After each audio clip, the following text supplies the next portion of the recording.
The SaltDipped podcast, taking life, business, and adventure with just a pinch of salt.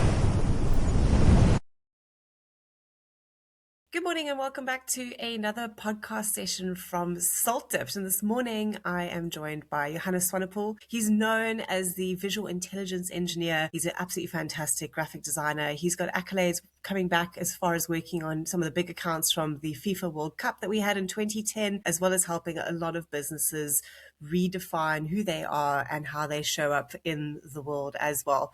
Everything from logo design until most recently, I've seen some great examples of the leather-bound menus, which had the most beautiful designs on them as well. So if you can think it or have an idea for your business, this is the guy you need to be talking to.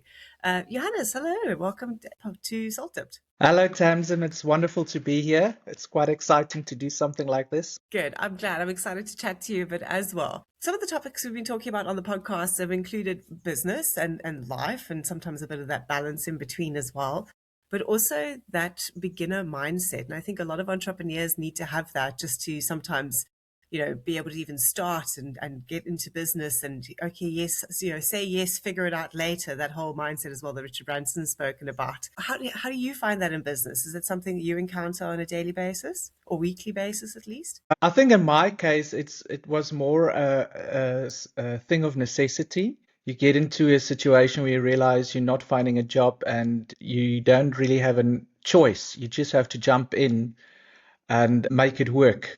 And I think almost every day is like that, just making it work, doing the work, making sure you connect with your clients and get the ball on the roll. Nice. Okay, good. And coming from that space of necessity, hopefully you've moved out of that.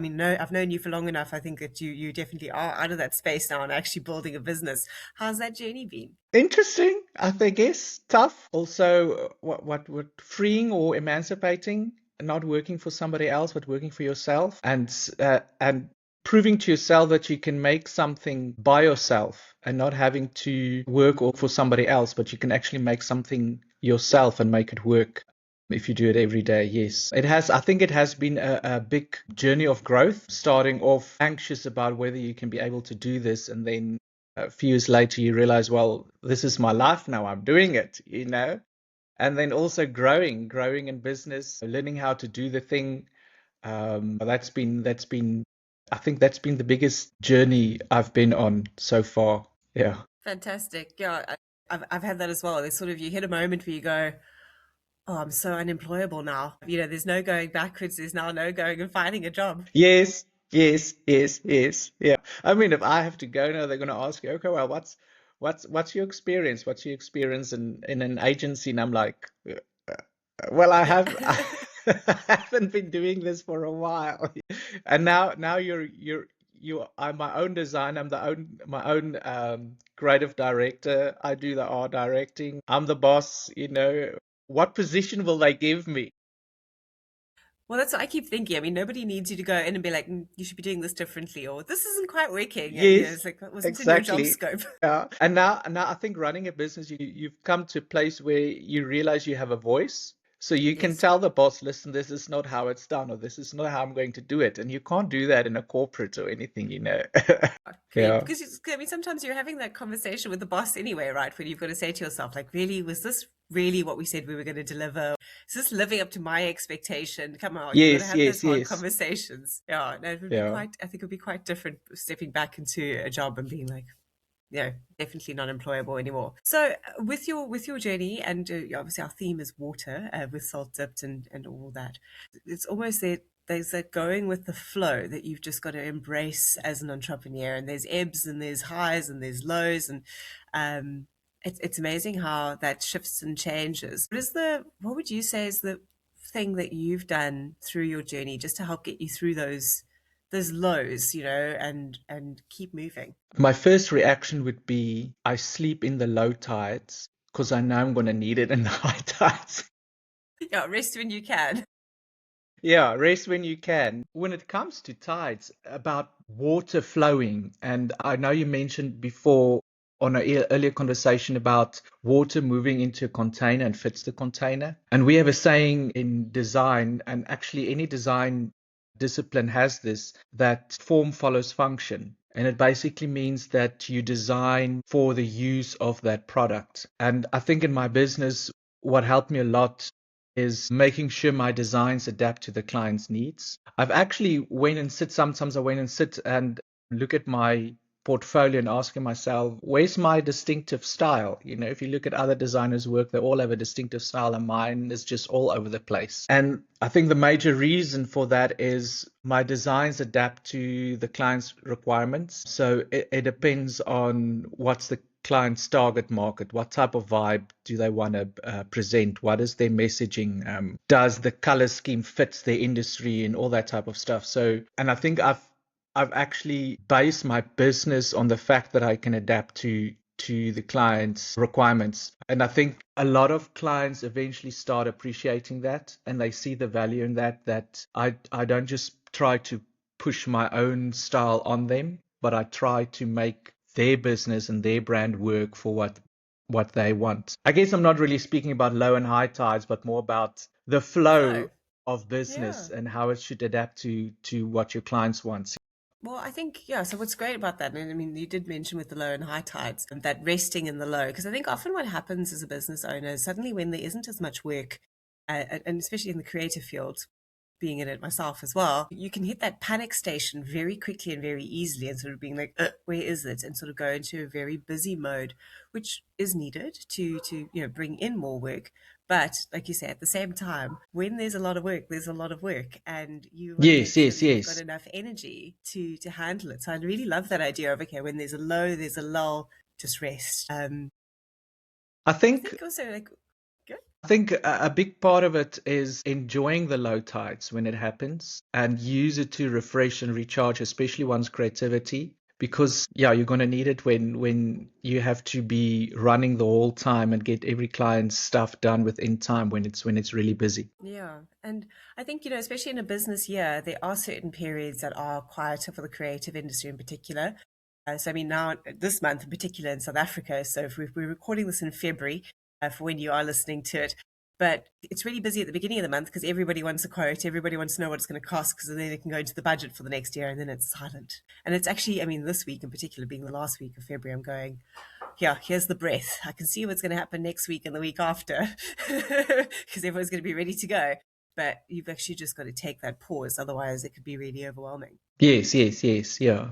And I think if everyone look at tides and look at the ocean, I mean, there's a reason when that it's sometimes quiet and there's a reason why it's sometimes hectic, and you need to take advantage of both of those seasons to your benefit. Not every day can be a calm day or an Yes, epic yes, day. yes. There's going to be tumulus and stormy at times as well. Good. Well, when you're resting, what are the things that fill your cup that you rely on, the things that you just go, this is non-negotiable in my life. These are the things that give me energy again. I guess I'm in a sense a lazy person, so laying on the couch is one of my recharge things, I guess. I've It realized gives you energy. That's great. even if I just take a half an hour and just rest for a bit, it calms my mind and get me recharged. Because sometimes I think I can get a little bit worked up trying to be creative when there's no creativity flowing, and just taking a break helps with that. I used to like watching TV as a way to just take my mind off things and take me to other worlds and other realms and yeah, break away from that constant trying to be creative and trying to be productive. I've now gone on to a little bit of online gaming. I think what helps there is the fact that there's a lot of characters in there, different in a vast different fantasy world. So in that sense, that I think that helps me just to break away from the norm. That helps a lot. Yeah. Um, now Nice. and then I will listen to like YouTube videos that's thought provoking. So I don't always like to do something that just numbs my mind, but keeps me thinking about thinking on different things that's not necessarily work related. So it still makes that break of work and not work, if you get what I'm saying. Yeah. Perfect. Yeah. And I So think who you it listen helps. to? I'm currently listening to what's his name? I think his surname is Ortland or Holland or something, and he's almost like a Christian doing apologetics. So he Okay. talks to different various people. I've currently listened to a few where he spoke to somebody of the Orthodox church, and then he spoke to a Mormon, and talk about the differences in beliefs between different Christian denominations. Yeah. Interesting. Okay. I don't think we always understand how somebody else really believes and what they believes. And sometimes we have something that made up in our minds and we judge them for that instead of really looking into what are really the stuff that connects us and the stuff that is distinct different and whether it really matters. Yeah. So you say, like you said, topics that are not work related but keep you thinking. And Yeah, yeah, what I yeah. quite like about this topic as well, it's also increasing your sense of empathy, Yes. understanding of different opinions and viewpoints. Fantastic. Nice. Yeah, yeah. Good. Well, so, yeah, so lots of different things that you're keeping yourself busy with. I also know you're a very avid board gamer, which is brilliant. That's true, yes. When the family or the friends come over, there's always a board of Settlers of Catan waiting. Yeah, yeah. I think that one's the Nice. best one. I don't even know why I forgot about that, but that one's the best. Yeah. Um, yeah, I think there's nothing that beats sharing time with friends and family, especially if you all enjoy either the conversation or the game you're playing or the activity you're doing, whether it's braaiing or just sitting outside in the garden watching the children play. I think that's the biggest thing that makes one more relaxed and feel safe and be in a happy environment and is not work related. It's that's also very charging. So the next day, when you're back in the grind, at least you had a good time with the people you love. Yeah. Yes, yeah. Because I mean, at the end of the day, that is the whole point of it: is the people in our lives rather than everything else that we've got to do. Yeah. So no, that's And lovely. then of course, not to forget the competition in a board of Yes. Catan. It sometimes can run on the edge of ruining relationships.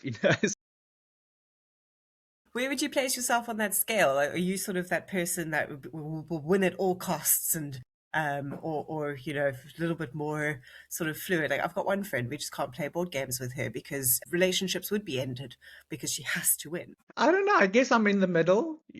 Listen, if you're gonna cut Competitive my enough that road you could off or take a loss. something or steal my resources, I'm gonna go for you. Don't get me wrong. But what is important for me is that everybody enjoys the game. So if I see there's a player that's just struggling to get ahead of the game, due to of course various things that unpredictable things that happened, I would try not to necessarily, let's say, cut them off with building around right into their territory, whatever, just to give them the space to also be able to play.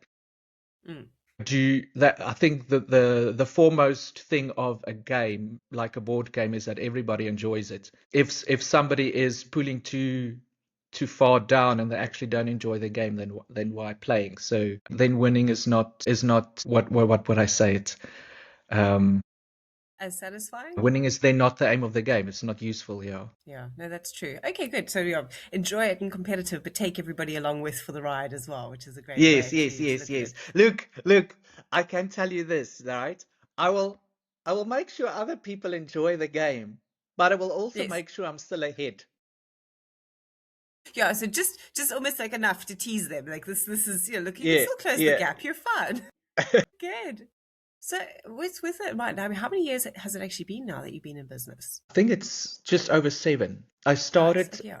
at the end of 2018. Yeah. Is there something that you would go back and tell yourself at the beginning of this business journey that you wish you had known? Sure. I think this is something I actually often think about, especially when I network with other people and other entrepreneurs and business people as well. And that is having the training or the skill in running a business. I mean, when you go to, let's say, well, even in school, or you go to college or high school, you basically focus just on one direction and on that skill. Let's say in my case, marketing and design, but you're not taught how to go and run your own business. I mean, one of the lecturers when I was back in the day when I was studying, he was telling the designers, "Hey, when you walk out here, you can start your own business," because we had a great skill that we can offer, but we weren't taught how to do that. I think if I go back, that's one thing that I would train myself in. It's just to skill up a little bit more about how to run a business, how to start one before than just jumping in. I think that Yes, would have yeah.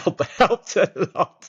Yeah, because like you say, doing the physical work is one thing, and that's what you get trained to do. You get trained to think, and you can, yes, you go from Yes, design yes. concept all the way through. Uh, Never mind client care or accounting or Exactly. That was the one thing I was thinking about is client service. That's a still skill that I have to teach myself or learn along the way is how to approach your clients, how to make sure they're happy, how to communicate with them.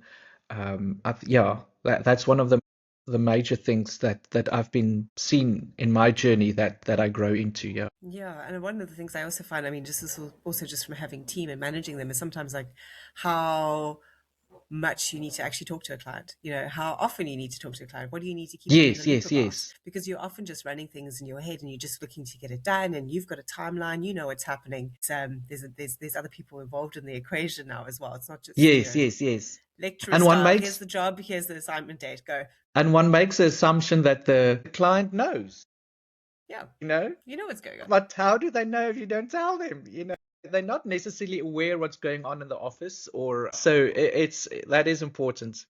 Communicating with them and not have them hanging. Yeah, and also it's often out of their skill set, and that's why they've gone and hired somebody. So they don't know Yes, yes, what the process looks like or how long it's going to take or what's needed from them if we don't communicate. yes, yes, yes. Especially if you're in your own industry, there's a lot of things that you take for granted and you don't realize that other people who are not in this industry don't know it. Yeah, so in that case, again, even I have to sometimes remind myself to tell the client, listen, you need to tell the client this and this and this. They need to be aware of this and this and this. And it helps build the relationship as well in business because it keeps them connected to the project and it keep them what's the word, confident that you're able to do what you said you're going to do. You mentioned the word networking or network. You said when you network with other people.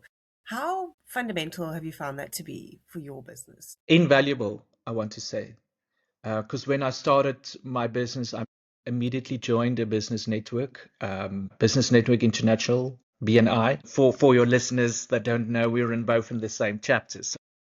We are. Yes, Yeah, yeah. so I joined the network immediately because I almost want to say a double challenge. I started a business in a town that I just moved in and don't know people. Joining a network immediately connected me with a lot of business people that's already connected in town. That helped a lot, and it helped finding work as well because this specific network we're part of, the main aim is to find referrals for each other. That helped a lot building a client basis very quickly instead of trying to get to know people around town without having anywhere to connect to.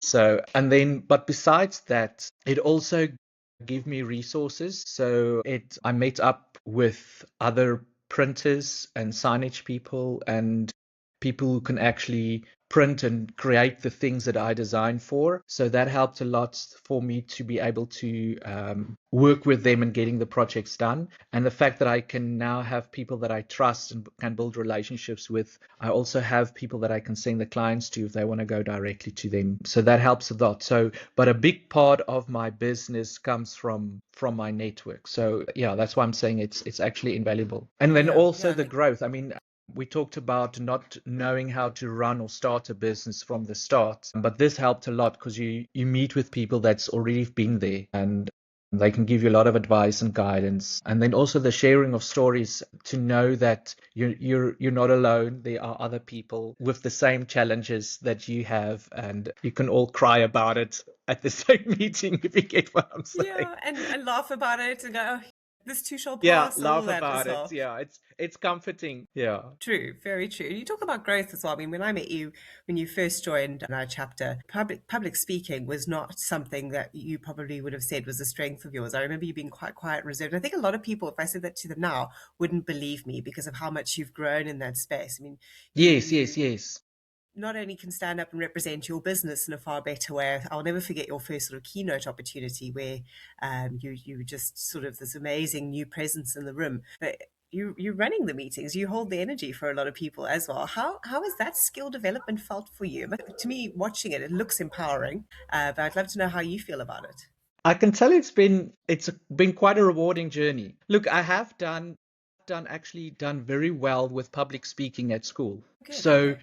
I had the training, I had the background. My biggest problem as an introvert is to stand up and speak without being prepared for it. So I remember that very first keynote. I mean, I, I've I've learned that whole thing out of my mind, out of my head, making sure I know every word and I will be finished in time, because that's how I understand it needs to be done. If you're going to put me in the room and say, "Hey, talk," and then I'm not prepared, then suddenly everything shuts down. So, and now I have to, especially running the chapter now as president. I mean, you have a basic script or you have an agenda, but a lot of stuff is impromptu and suddenly just come into your head. I think have become quite comfortable with that, um, which I think is lovely. I think a lot of people enjoy the more free form of the flow than just the rehearsed version of it. Yeah. Yes. What Yeah. helped a lot as well is being confident in presenting your business. I mean, this is now asked of us every single week. We now only have 30 seconds, but that's all right. But it helps you really define what you're doing and what you can offer to your clients and how other people can identify clients for you. So that also have helped a lot in being able to speak. I think where the biggest thing is, I mean, in some sense, going to our chapter meetings, it's still very rehearsed. But Mm. then when you find yourself outside of that meeting and you meet something new at another business network or at a meeting or at a braai, whatever, and they ask you, what do? You already are immediately confident in being able to answer them and you know what to say, even though you haven't rehearsed for that specific meeting. And I think that's almost the biggest reward in being part in such a network that you can actually grow those skills. Yeah, like you say, I mean, getting that elevator pitch right so that whenever it Yes, happens, yes, you're yes. just ready for it. Yeah. I've actually had that experience where I literally got into an elevator and said to somebody, whatever was, I like your outfit. And they went, oh, thank you. So what do you do? Come on, you've got 30 seconds. We're going down.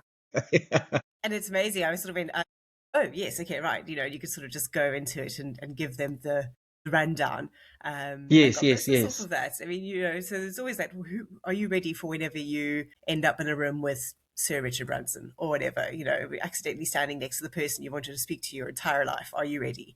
And it definitely does prepare you for that. Yeah. I've also seen that elevator pitch is never perfect. You're always fine-tuning it the whole time because I think there's several reasons. The one is in your own mind, you are still fine-tuning exactly what you do and also getting that exact words that define your specific approach to business. But then also your business changes. So this year you might have one focus and then next year it has morphed into something slightly different. And then your elevator pitch needs to change again. You can't be stuck with a year-old elevator pitch because things are not the same. Agreed, yes. Or like you say, there's a new project that comes in, so you're going to talk about that. Maybe it's a bit different than Yes, anything yes, else you've done in the yes. past. So it does shift and change. And I like that idea because I think sometimes we can get hung up on having the perfect elevator pitch. I'm a big believer in done is better than just perfecting it in Perfect. the Yeah. background the whole time. Yes, rather get something out there and, like you say, figure it out and fine tune it as you go. Yes, yes. No, I actually believe the same. You can't wait for something to be perfect because in that waiting time, nothing happens and you're losing that potential that you could. It's rather say something than almost say nothing type thing. But I would like to believe there's a perfect elevator pitch, but experience has taught me that I'm never satisfied. So it keeps on tuning the whole time. Yeah. Yeah, always tweaking, always sorting out. Well, that's a good Yeah. thing as well. Always looking on how to improve. That is a good mindset, I think, for an entrepreneur as well. I If we think start another thing moving, about this experience is that me myself grow. So yes, what I thought is good a year ago is not the same now, and it has developed. So I think that's another good reason why one's elevator pitch or the way you speak about your business should change or transformed over time. Very, very true. And good. So on that, I think we're going to finish up for today. But if you want to get hold of Johannes, please go have a look at his work and his portfolio. It's amazing. You can find him at www.vie.co.za. And there's some amazing work on his website. Well worth a look. And if you're looking to rebrand or just do that next step in your business, and you know you need somebody who with a good design background who can help communicate it to your end clients, because Johannes is very, very good at taking an idea and communicating it properly. This is the person you need to give a ring. Johannes, thank you so much for joining me today. Is there anything else you'd like us to know about or leave us with as a thought? I think first, Moz, I just want to say thank you for the opportunity and the high praises. I usually don't talk about myself in such high regard, but a lot of people do. So I really appreciate.